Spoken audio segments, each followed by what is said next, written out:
your mind changed? By the way, you got education from British Empire. So how the ideas of being independent appeared?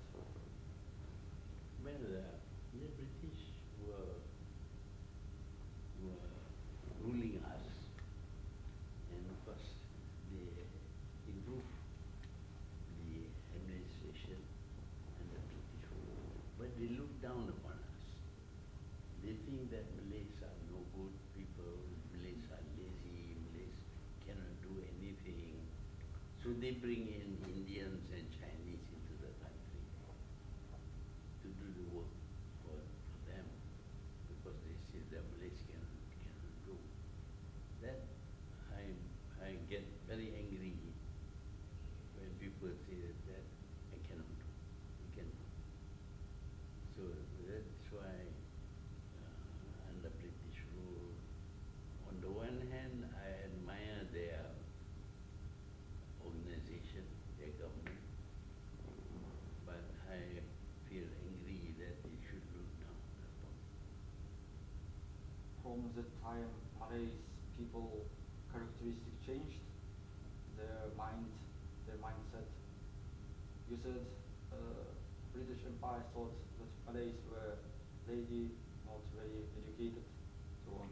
So now, how you view Malaysia's position and perspectives of nation? Now, Yes. and we have shown that under British rule, this country was not well developed, it was very poor. Many people were very poor, very poor. More than 50% of people were poor. But after independence, we developed the country. It is now a middle income country, and at one time we were known as an Asian tiger.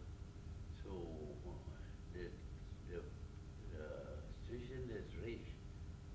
Under British rule, no progress. Under Malay rule, progress.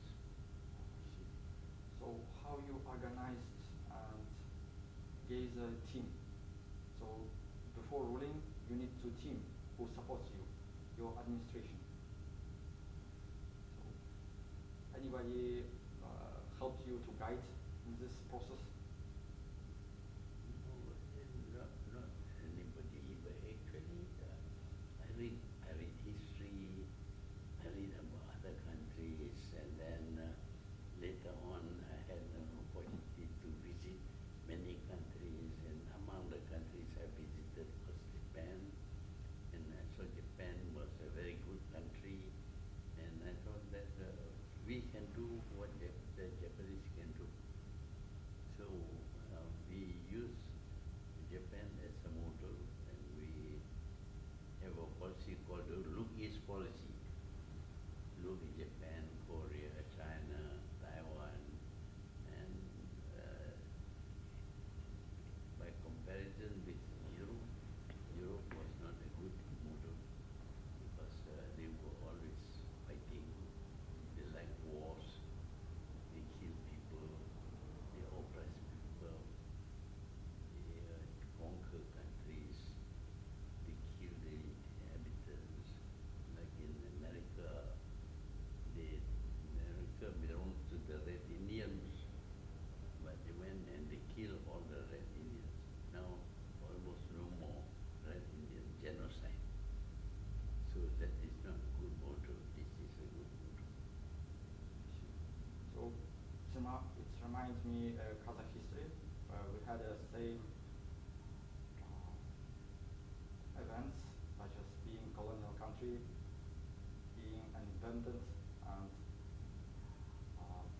it changed mindset and take a model as not West, Eastern models, actually your model. So both Kazakhstan and Malaysia have undertaken ambitious paths toward modernization, growth, and unity. You have visited Kazakhstan in 1996. Do you remember this meeting?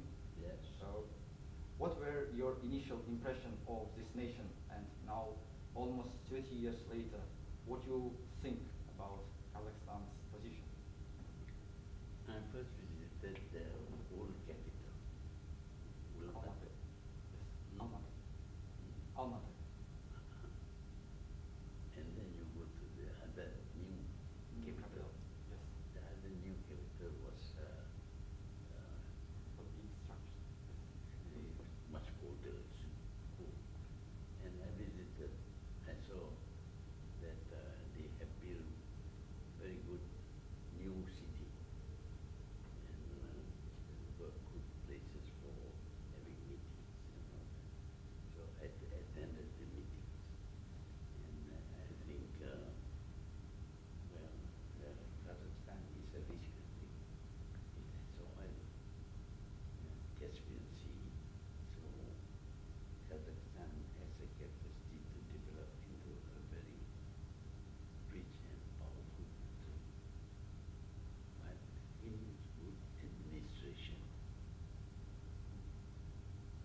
was Nursultan Nazarbayev.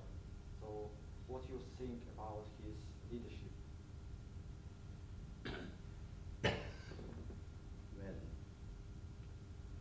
obviously he wants to develop Kazakhstan.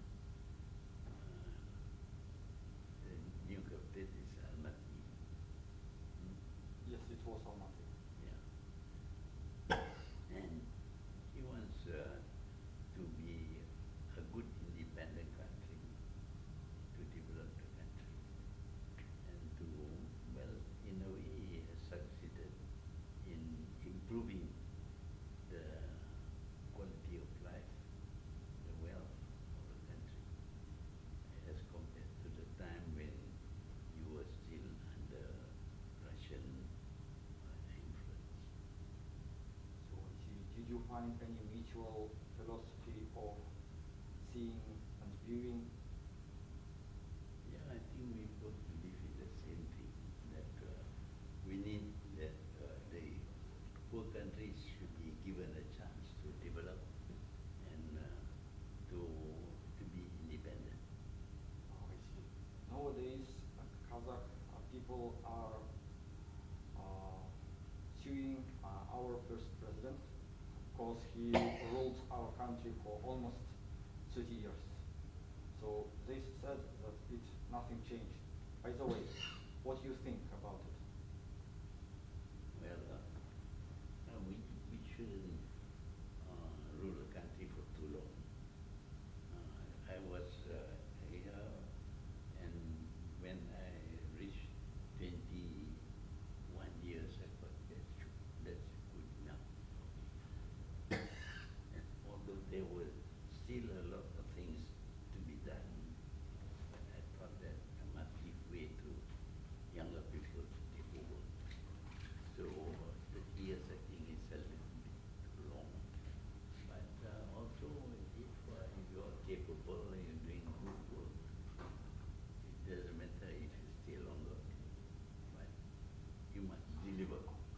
You must do good things for the country. So we have asked your daily routine.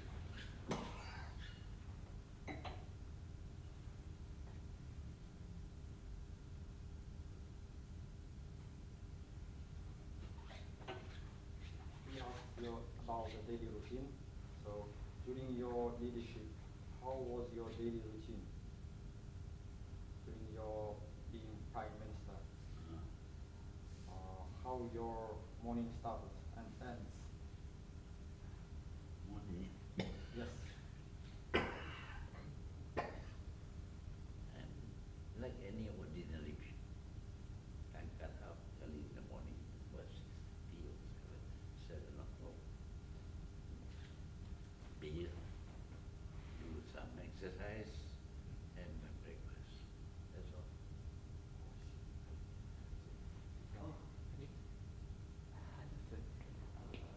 As I mentioned right now, just now, you came out with a policy called Lucas policy, which actually it's my thesis. So I'm writing about Lucas policy back in my bachelor degree. And by the way, I'm actually majoring in history from University of Malaya. So as now, how do you look at Lucas policy? Because right now, as we could see, there's a changes between it's used to be look to the Japan, but right now it's changing. We are changing to look to the China. Yeah. So how do you see as the current moment of your own Lucas policy? Well, when you look at the model, you identify what is good, what is bad. You copy only what is good. If the good thing is in Japan, we copy from Japan. But if China has better model, we copy from China. We are not tied to Japan, we are not tied to China or Korea or Taiwan. We want to know how they do things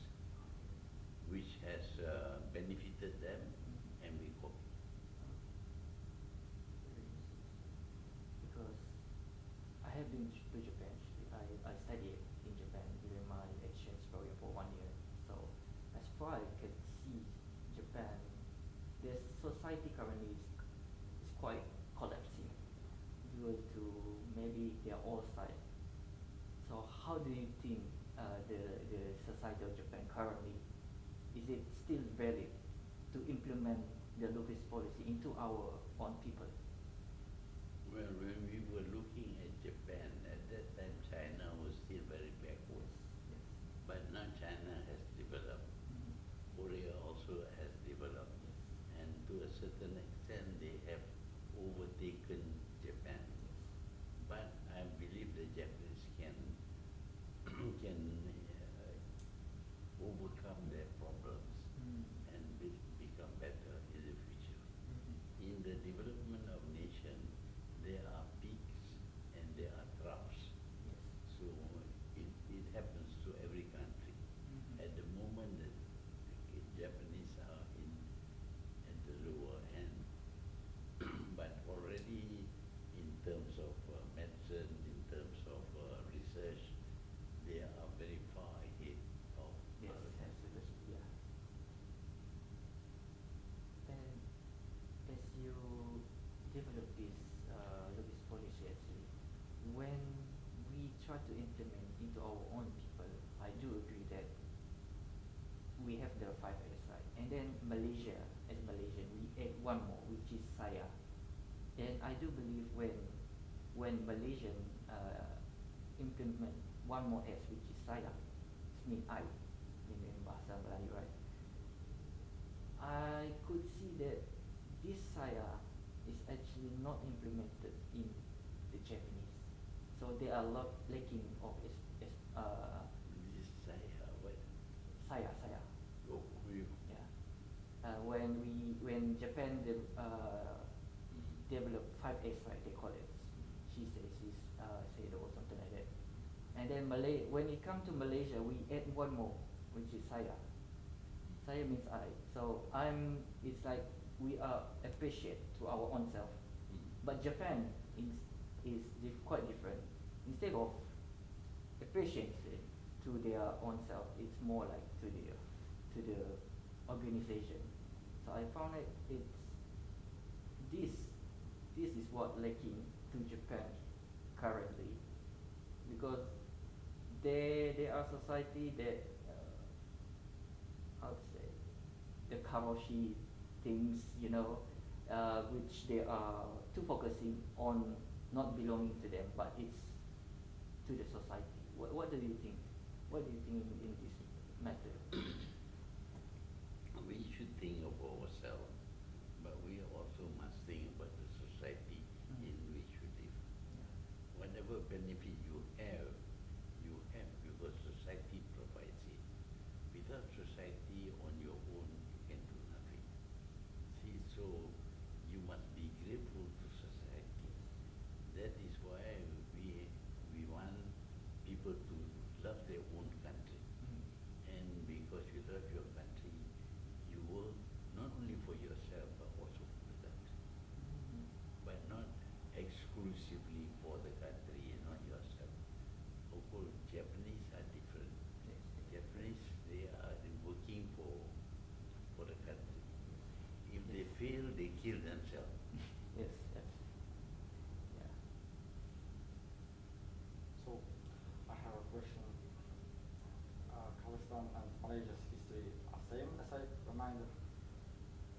Could you answer?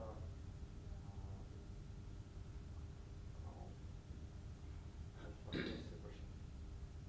Could you continue? Oh. It's fine. So currently, as our nation is being developing, right, the position of Malaysia and Japan currently, what do you think? As if now in our relation with Japan, especially under of our Prime Minister Anwar Ibrahim, do you think our position is as good as when you are in in the administration or otherwise? Well, every leader has got its own idea. Yes. So when I was Prime Minister, I thought that I should look at Japan.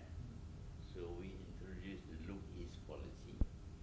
We hope, of course, that when I step down, another Prime Minister takes over, they would continue the policy. But they have every right to change the policy. Yes. And that is their decision. And sometimes they change policy, things are better. Sometimes when they change policy, things get worse. Unfortunately, the present government changed the policy, no longer looking at east, always trying to be very, very nice to the west. And the result is not so good. Not so good. Okay. Currently, I could see because most of the officials is always calling you to Japan instead of our on how to say on people actually. Yeah. And do you have any question? So when we took our independence, our president chose between politics or economy.